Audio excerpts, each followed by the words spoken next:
Capítulo 1. Você não é a sua mente. O maior obstáculo para a iluminação.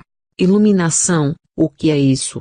Por mais de 30 anos um mendigo ficou sentado no mesmo lugar, debaixo de uma marquise. Até que um dia, uma conversa com um estranho mudou sua vida. Tem um trocadinho aí pra mim, moço? Murmurou, estendendo mecanicamente seu velho boné. Não tenho, disse o estranho. O que tem nesse baú debaixo de você? Nada, isso aqui é só uma caixa velha. Já nem sei há quanto tempo sento em cima dela. Nunca olhou o que tem dentro? Perguntou o estranho. Não, respondeu. Para quê? Não tem nada aqui, não. Dá uma olhada dentro, insistiu o estranho, antes de ir embora. O mendigo resolveu abrir a caixa. Teve que fazer força para levantar a tampa e mal conseguiu acreditar ao ver que o velho caixote estava cheio de ouro. Eu sou o estranho sem nada para dar, que está lhe dizendo para olhar para dentro. Não de uma caixa, mas sim de você mesmo. Imagino que você esteja pensando indignado, mas eu não sou um mendigo. Infelizmente, todos que ainda não encontraram a verdadeira riqueza, a radiante alegria do ser e uma paz inabalável, são mendigos, mesmo que possuam bens e riqueza material.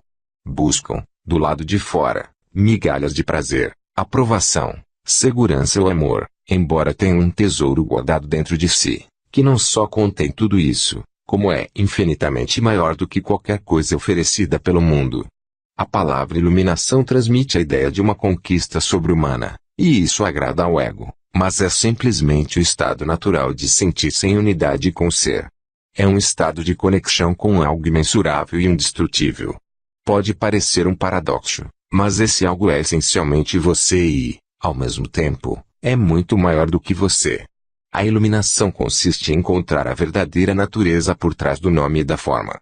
A incapacidade de sentir essa conexão dá origem a uma ilusão de separação, tanto de você mesmo quanto do mundo ao redor. Quando você se percebe, consciente ou inconscientemente, como um fragmento isolado, o medo e os conflitos internos e externos tomam conta da sua vida. Adoro a definição simples de Buda para iluminação: é o fim do sofrimento. Não há nada de sobre-humano nisso, não é mesmo? Claro que não é uma definição completa. Ela apenas nos diz o que a iluminação não é sofrimento. Mas o que resta quando não há mais sofrimento? Buda silencia a respeito, e esse silêncio implica que teremos de encontrar a resposta por nós mesmos. Como ele emprega uma definição negativa, a mente não consegue entendê-la como uma crença, ou como uma conquista sobre-humana, um objetivo difícil de alcançar. Apesar disso, a maioria dos budistas ainda acredita que a iluminação é algo apenas para Buda e não para eles próprios, pelo menos, não nesta vida. Você usou a palavra ser, pode explicar o que quer dizer com isso? Ser é a eterna e sempre presente vida única, que existe além das inúmeras formas de vida sujeitas ao nascimento e à morte. Entretanto, o ser não está apenas além, mas também dentro de todas as formas, como a mais profunda, invisível e indestrutível essência interior. Isso significa que ele está ao seu alcance agora, sob a forma de um eu interior mais profundo, que é a verdadeira natureza dentro de você. Mas não procure apreendê-lo com a mente. Não tente entendê-lo. Só é possível conhecê-lo quando a mente está serena. Se estiver alerta, com toda a sua atenção voltada para o agora, você até poderá sentir o ser, mas jamais conseguirá compreendê-lo mentalmente. Recuperar a consciência do ser e submeter-se a esse estado de percepção dos sentidos é o que se chama iluminação. Pausa.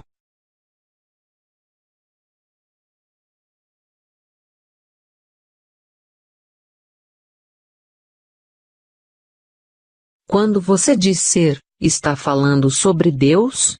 Se estiver, por que não diz expressamente? A palavra Deus tornou-se vazia de significado ao longo de milhares de anos de utilização imprópria. Emprego-a ocasionalmente, mas com moderação. Considero imprópria sua utilização por pessoas que jamais tiveram a menor ideia do reino do sagrado, da infinita imensidão contida nessa palavra, mas que a usam com grande convicção, como se soubessem do que estão falando. Existem ainda aqueles que questionam o termo, como se soubessem o que estão discutindo. Esse uso indevido dá origem a crenças, afirmações e delírios absurdos, tais como o meu ou nosso Deus é o único Deus verdadeiro, o seu Deus é falso, ou a famosa frase de Nietzsche, Deus está morto. A palavra Deus se tornou um conceito fechado. Quando a pronunciamos, criamos uma imagem mental, talvez não mais a de um velhinho de barba branca, mas ainda uma representação mental de alguém ou de algo externo a nós e, quase inevitavelmente, alguém ou alguma coisa do sexo masculino. Tanto Deus quanto o ser são palavras que não conseguem definir nem explicar a realidade por trás delas. Ser, entretanto, tem a vantagem de sugerir um conceito aberto. Não reduz o invisível infinito a uma entidade finita. É impossível formar uma imagem mental a esse respeito. Ninguém pode reivindicar a posse exclusiva do ser. É a sua essência, tão acessível como sentir a sua própria presença, a realização do eu sou que antecede o eu sou isso, ou eu sou aquilo. Portanto, a distância é muito curta entre a palavra ser e a vivência do ser. Pausa.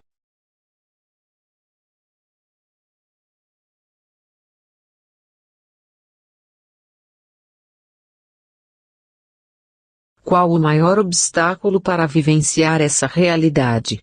Identificar-se com a mente, o que faz com que estejamos sempre pensando em alguma coisa. Ser incapaz de parar de pensar é uma aflição terrível, mas ninguém percebe porque quase todos nós sofremos disso e, então, consideramos uma coisa normal. O ruído mental incessante nos impede de encontrar a área de serenidade interior, que é inseparável do ser. Isso faz com que a mente crie um falso eu interior que projeta uma sombra de medo e sofrimento sobre nós. Examinaremos esses pontos detalhadamente, mais adiante. O filósofo Descartes acreditava ter alcançado a verdade mais fundamental quando proferiu sua conhecida máxima, penso, logo existo. Cometeu, no entanto, um erro básico ao equiparar o pensar ao ser e a identidade ao pensamento. O pensador compulsivo, ou seja, quase todas as pessoas, vivem em um estado de aparente isolamento, em um mundo povoado de conflitos e problemas. Um mundo que reflete a fragmentação da mente em uma escala cada vez maior. A iluminação é um estado de plenitude, de estar em unidade e, portanto, em paz. Em unidade tanto com o universo quanto com o eu interior mais profundo, ou seja, o ser. A iluminação é o fim não só do sofrimento e dos conflitos internos e externos permanentes, mas também da aterrorizante escravidão do pensamento. Que maravilhosa libertação!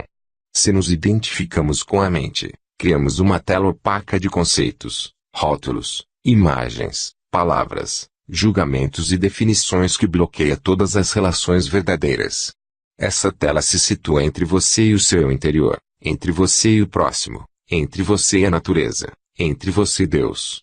E essa tela de pensamentos que cria uma ilusão de separação, uma ilusão de que existe você e um outro totalmente à parte. Esquecemos o fato essencial de que, debaixo do nível das aparências físicas, formamos uma unidade com tudo aquilo que é. Por esquecermos quero dizer que não sentimos mais essa unidade como uma realidade evidente por si só.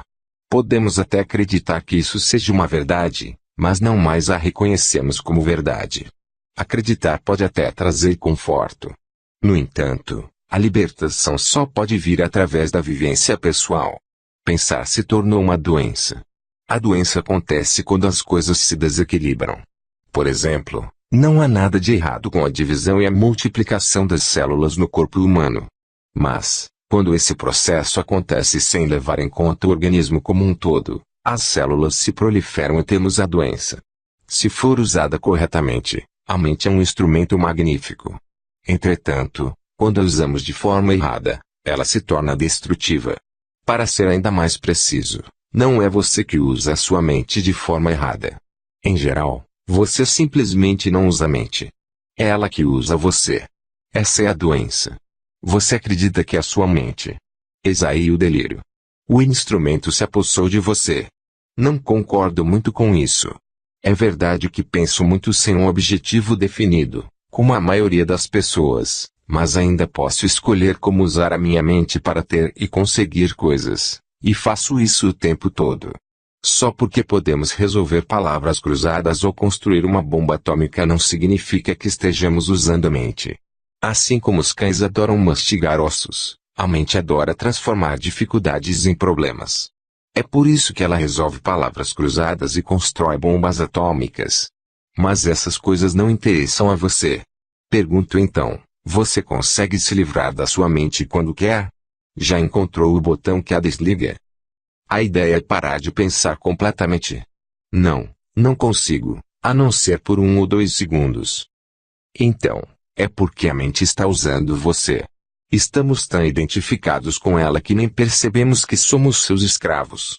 É quase como se algo nos dominasse sem termos consciência disso e passássemos a viver como se fôssemos a entidade dominadora.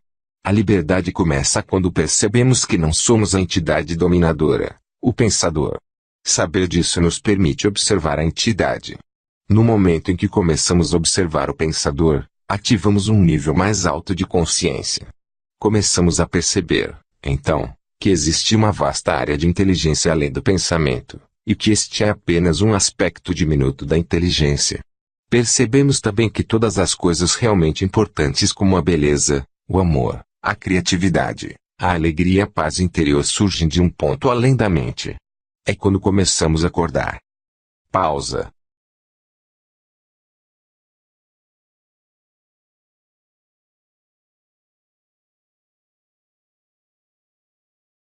Libertando-se da sua mente.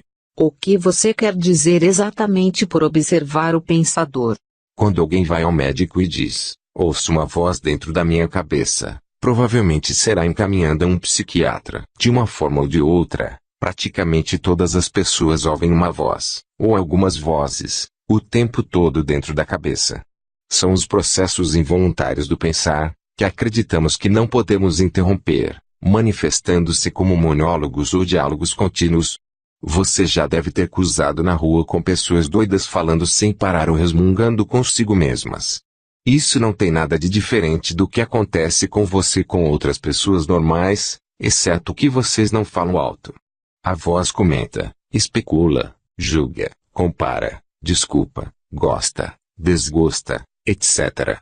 A voz não precisa ser relevante para a situação do momento, pois ela pode estar revivendo o passado recente ou remoto, ou ensaiando, ou imaginando possíveis situações futuras. Neste último caso, ela imagina sempre as coisas indo mal e com resultados desfavoráveis. É o que se chama de preocupação. Às vezes, essa trilha sonora é acompanhada de imagens ou filmes mentais. Mesmo que tenha alguma relação com o momento, a voz será interpretada em termos do passado. Isso acontece porque a voz pertence à mente condicionada, que é o resultado de toda a nossa história passada, bem como dos valores culturais coletivos que herdamos. Assim, vemos e julgamos o presente com os olhos do passado e construímos uma imagem totalmente distorcida. Não é raro que a voz se torne o pior inimigo de nós mesmos. Muitas pessoas vivem com um torturador em suas cabeças, que as ataca e pune sem parar, drenando sua energia vital. Essa é a causa de muita angústia e infelicidade, assim como de doenças. A boa notícia é que podemos nos libertar de nossas mentes. Essa é a única libertação verdadeira.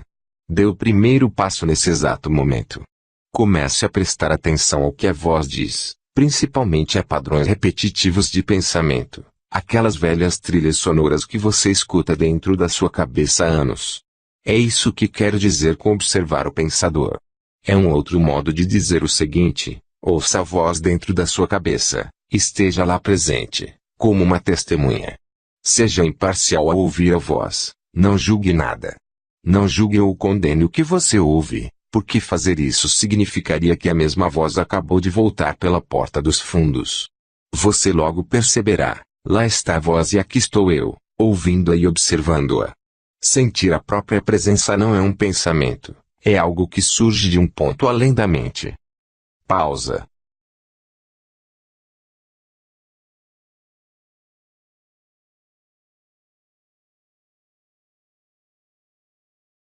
Assim, ouvir um pensamento significa que você está consciente não só do pensamento, mas também de você mesmo, como uma testemunha daquele pensamento.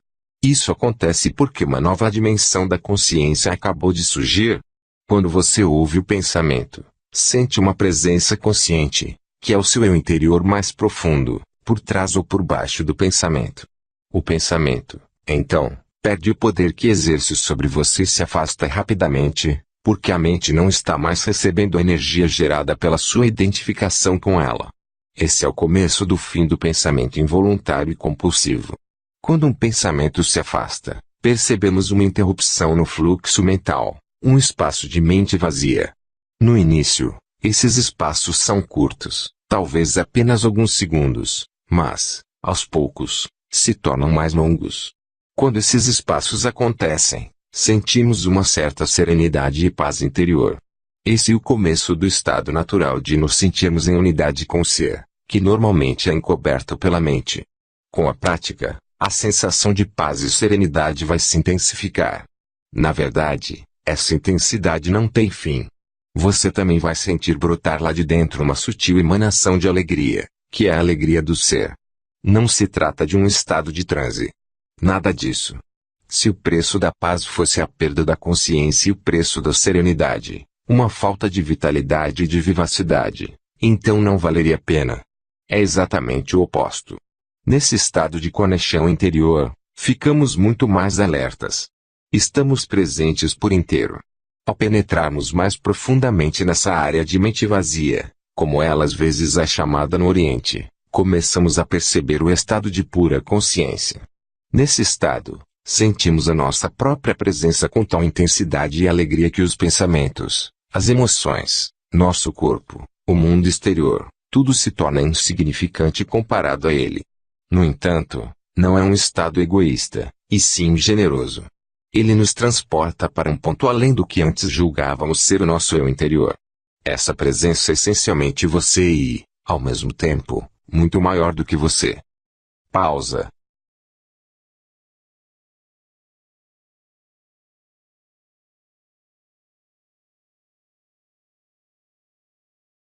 Em vez de observar o pensador, podemos também criar um espaço no fluxo da mente, direcionando o foco da nossa atenção para o agora. Torne-se consciente do momento. Isso é profundamente gratificante de se fazer. Agindo assim, desviamos a consciência para longe da atividade da mente e criamos um espaço de mente vazia, em que ficamos extremamente alertas e conscientes, mas sem pensar. Essa é a essência da meditação. Na vida diária é possível pôr isso em prática dando total atenção a qualquer atividade rotineira, normalmente considerada como apenas um meio para atingir um objetivo, de modo a transformá-la em um fim em si mesma. Por exemplo, todas as vezes que você subir ou descer as escadas em casa ou no trabalho, preste muita atenção a cada passo, a cada movimento, até mesmo a sua respiração. Esteja totalmente presente.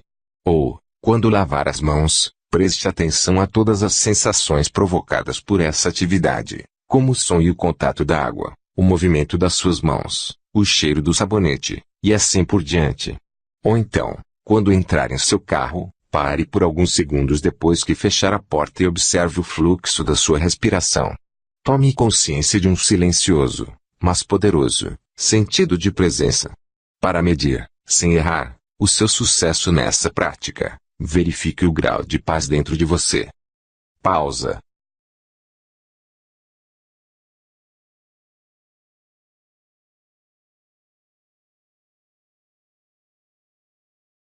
Portanto, o passo mais importante na caminhada em direção à iluminação é aprendermos a nos dissociar de nossas mentes. Todas as vezes que criamos um espaço no fluxo do pensamento, a luz da nossa consciência fica mais forte. Um dia você pode se surpreender sorrindo para a voz dentro da cabeça, como sorriria para as travessuras de uma criança. Isso significa que você não está mais levando tão a sério o que vai pela mente, pois o seu eu interior não depende dela. Iluminação, elevando-se acima do pensamento. O pensamento não é indispensável para sobrevivermos neste mundo. Nossa mente é um instrumento, uma ferramenta. Está ali para ser usada em uma tarefa específica e depois ser deixada de lado.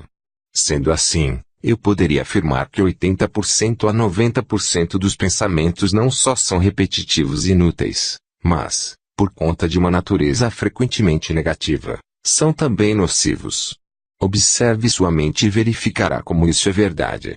Essa atitude causa uma perda significativa de energia vital. Esse tipo de pensamento compulsivo é, na verdade, Um vício. O que caracteriza um vício? Simplesmente não termos mais a opção de parar. O vício parece mais forte do que nós.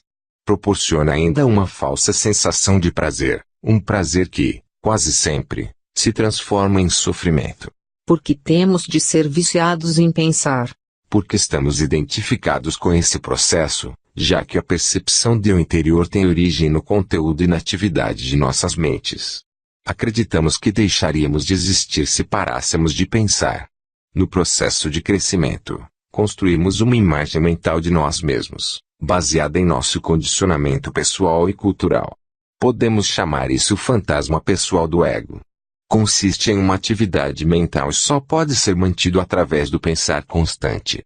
A palavra ego tem sentidos diferentes para pessoas diferentes, mas aqui significa um falso interior, criado por uma identificação inconsciente com a mente. Para o ego, o momento presente dificilmente existe. Só o passado e o futuro são considerados importantes. Essa total inversão da verdade explica por que, para o ego, a mente não tem função. O ego está sempre preocupado em manter vivo o passado, porque pensa que sem ele não seríamos ninguém. E se projeta no futuro para assegurar a continuação de sua sobrevivência e buscar algum tipo de escape ou satisfação lá adiante. Ele diz assim: um dia, quando isso ou aquilo acontecer, vou ficar bem, feliz, em paz. Mesmo quando o ego parece estar preocupado com o presente, não é o presente que ele vê, porque constrói uma imagem completamente distorcida, a partir do passado. Ou então reduz o presente a um meio para obter o fim desejado, um fim que sempre consiste em um futuro projetado pela mente. Observe sua mente e verá que é assim que ela funciona. O momento presente tem a chave para a libertação. Mas você não conseguirá percebê-lo enquanto você for a sua mente. Não quero perder a minha capacidade de analisar e criticar. Não me importo em aprender a pensar de forma mais clara, com um sentido mais direcionado, mas não quero perder esse dom, que considero o bem mais precioso que temos. Sem ele, seríamos apenas mais uma espécie animal. O predomínio da mente é apenas um estágio na evolução da consciência. Precisamos, urgentemente, passar ao próximo estágio, senão seremos destruídos pela mente, que se transformou em um monstro. Falarei sobre isso em detalhes, mais adiante. Pensamento e consciência não são sinônimos. O pensamento é um pequeno aspecto da consciência. O pensamento não consegue existir sem a consciência, mas a consciência não necessita do pensamento.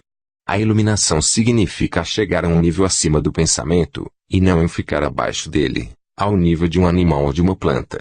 No estado iluminado, continuamos a usar nossas mentes quando necessário, mas de um modo mais focalizado e eficiente. Assim, utilizando nossas mentes com objetivos práticos, não ouvimos mais o diálogo interno involuntário e sentimos uma enorme serenidade interior. Quando usamos de fato nossas mentes e, em especial, quando necessitamos de uma solução criativa, há uma oscilação, de segundos, entre o pensamento e a serenidade, entre a mente e a mente vazia. O estado de mente vazia é a consciência sem o pensamento. Só assim é possível pensar criativamente, porque somente desse modo o pensamento tem alguma força real. O pensamento sozinho, quando não mais conectado com a área da consciência, que é muito mais ampla, rapidamente se torna árido, doente e destrutivo. A mente é, em essência, uma máquina de sobrevivência. Ela executa muitas coisas boas quando, por exemplo, ataca e se defende de outras mentes, coleta, armazena e analisa uma informação, mas não é nada criativa. Todo artista verdadeiro, quer tenha ou não consciência disso, cria a partir de um lugar de mente vazia, que se origina de uma serenidade interior. A mente então dá forma ao impulso criativo, ou insight. Até mesmo os grandes cientistas têm relatado que as suas descobertas mais originais aconteceram em um momento de serenidade mental. Uma pesquisa nacional realizada com alguns dos matemáticos mais preeminentes que já atuaram nos Estados Unidos, incluindo Einstein, para estudar seus métodos de trabalho, mostrou que o pensamento é apenas uma parte secundária da fase breve e decisiva do ato criativo em si. Logo, eu poderia dizer que a maioria dos cientistas não é criativa, não porque não sabe pensar, mas sim porque não sabe como parar de pensar. Não foi a mente, nem o pensamento, que criou o milagre da vida ou nossos corpos. É claro que existe uma inteligência, de uma dimensão muito maior do que a da mente, trabalhando para manter tudo isso funcionando. Como uma simples célula humana, que mede 1.025,4 milímetros, pode conter instruções dentro do DNA que encheriam em livros de 600 páginas cada um. Quanto mais aprendemos sobre o funcionamento do corpo, mais percebemos como é vasta a inteligência que age dentro dele e como sabemos pouco a esse respeito. Quando a mente se relaciona com o corpo, transforma-se na mais maravilhosa das ferramentas. Serve, então, alguma coisa maior do que ela mesma. Emoção, a reação do corpo à mente. E quanto às emoções? Elas me dominam muito mais do que a minha mente. A mente, no sentido em que emprego o termo, não é apenas pensamento. Ela inclui nossas emoções, assim como todos os padrões de reações mentais e emocionais inconscientes. A emoção nasce no lugar onde a mente e o corpo se encontram. É a reação do corpo à nossa mente ou, podemos dizer, um reflexo da mente no corpo. Por exemplo, um pensamento agressivo ou hostil vai acumulando, aos poucos, uma energia no corpo, a raiva. O corpo está se preparando para lutar. Já a ideia de que nos encontramos sob uma ameaça física ou psicológica faz com que o corpo se contraia, o que é a manifestação física daquilo que chamamos medo. As pesquisas têm demonstrado que as emoções fortes causam até mesmo mudanças na bioquímica do corpo. Essas mudanças bioquímicas representam o aspecto físico ou material da emoção. Em geral, não temos consciência de todos os nossos padrões de pensamento. Só é possível trazê-los à consciência quando observamos nossas emoções. Quanto mais identificados estivermos com nosso pensamento, com as coisas que nos agradam ou não, com nossos julgamentos e interpretações, ou seja, quanto menos presentes estivermos como consciência observadora, mais forte será a carga de energia emocional, tenhamos ou não consciência disso. Se você não consegue sentir as suas emoções, se as mantém à distância, terminará por senti-las em um nível puramente físico, como um sintoma ou um problema físico. Muito se tem escrito a respeito disso nos últimos anos, portanto não precisamos nos aprofundar no assunto. É possível que um forte padrão emocional inconsciente venha a se manifestar como um acontecimento externo, algo que parece acontecer só com você. Por exemplo, tenho observado que as pessoas que guardam muita raiva dentro de si mesma, mesmo sem ter consciência e sem falar sobre o assunto, são mais propensas a ser atacadas verbalmente, ou até mesmo fisicamente, por outras pessoas cheias de raiva. Com frequência, sem qualquer motivo aparente. A razão é que elas desprendem uma raiva tão forte que acaba sendo captada de forma subconsciente por outras pessoas, e isso aciona a raiva latente que essas trazem dentro de si. Se você tem dificuldade de sentir suas emoções, comece concentrando a atenção na área de energia interior do seu corpo. Sinta o seu corpo lá no fundo. Essa prática colocará você em contato com as suas emoções. Aprofundarei o assunto mais adiante. Pausa.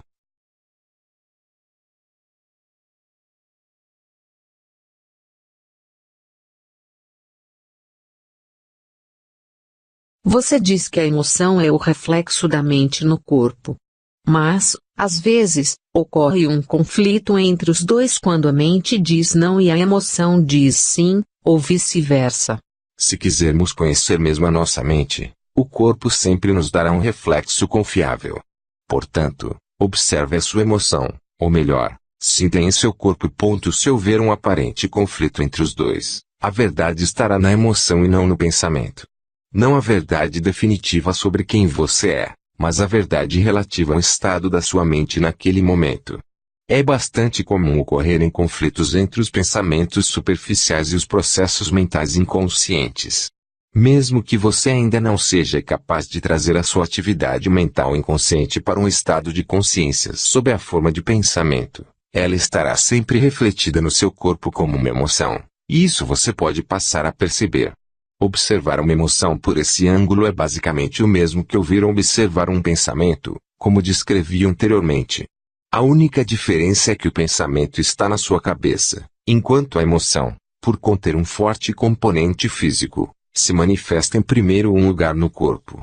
Você pode permitir que a emoção esteja ali, sem deixar que ela assuma o controle. Você não é mais emoção. Você é um observador, a presença que observa.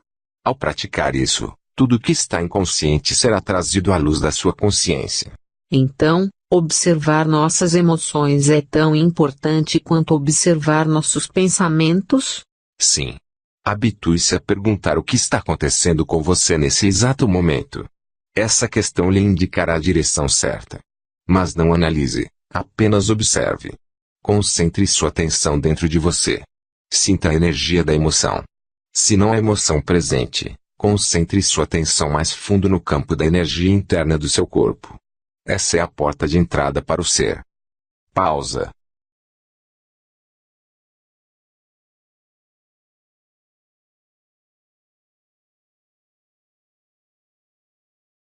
Uma emoção, em geral, representa um padrão de pensamento amplificado e energizado.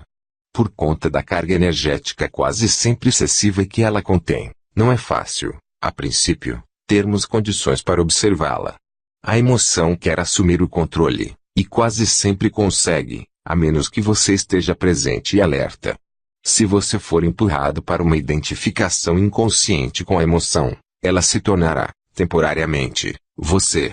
É comum se estabelecer um círculo vicioso entre o pensamento e a emoção porque um alimenta o outro. O padrão do pensamento cria um reflexo amplificado de si mesmo na forma de uma emoção, fazendo com que a frequência vibratória desta permaneça alimentando o padrão de pensamento original. Ao lidar mentalmente com a situação, acontecimento ou pessoa que é identificada como causadora da emoção, o pensamento fornece energia para a emoção, a qual, por sua vez, energiza o padrão de pensamento, e assim por diante. Basicamente, todas as emoções são modificações de uma emoção primitiva não diferenciada, cuja origem é a perda da percepção de quem somos por trás do nome e da forma. É difícil encontrar um nome que descreva essa emoção primitiva. A palavra medo é muito próxima, mas, além do sentido de ameaça permanente, ela pode ser entendida como um profundo sentimento de abandono e incompletude. Por isso, talvez seja melhor usar uma palavra que não se confunda tanto com aquela emoção básica e chamar isso simplesmente sofrimento. Uma das principais tarefas da mente, uma das razões da sua atividade incessante, e a de combater ou eliminar o sofrimento emocional, embora ela invariavelmente só consiga encobri-lo por um tempo. De fato, quanto mais a mente tenta se livrar do sofrimento, mais ele aumenta. A mente nunca pode achar a solução. Nem pode permitir que encontremos a solução, porque é, ela mesma, uma parte intrínseca do problema. Imagine um chefe de polícia tentando achar um incendiário, quando o incendiário é o próprio chefe de polícia.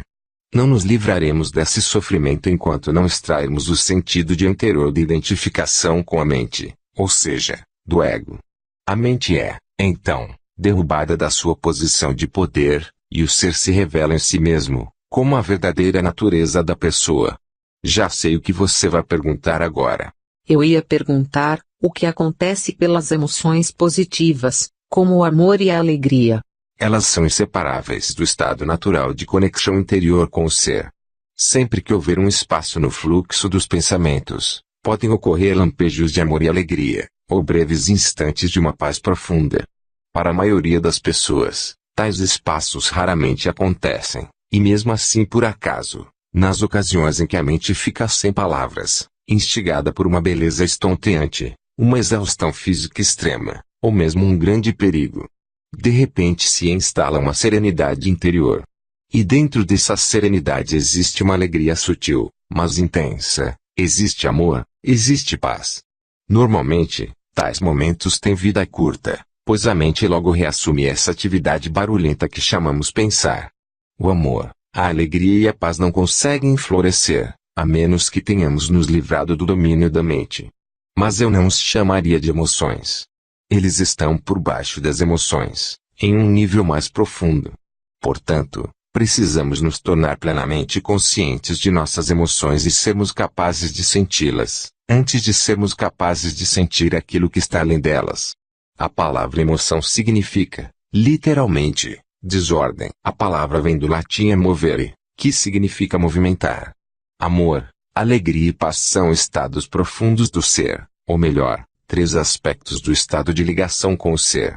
Assim, não possuem opositores pela simples razão de que surgem por trás da mente.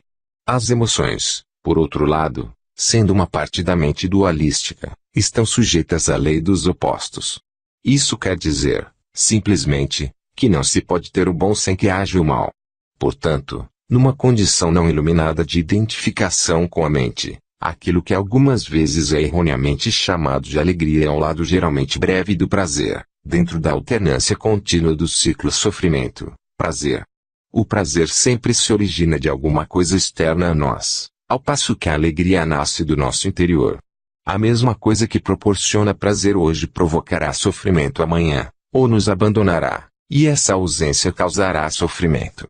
Do mesmo modo, o que se costuma chamar de amor pode ser prazeroso e excitante por um tempo, mas é um apego adicional, uma condição de necessidade extrema, que pode vir a se transformar no oposto, em um piscar de olhos.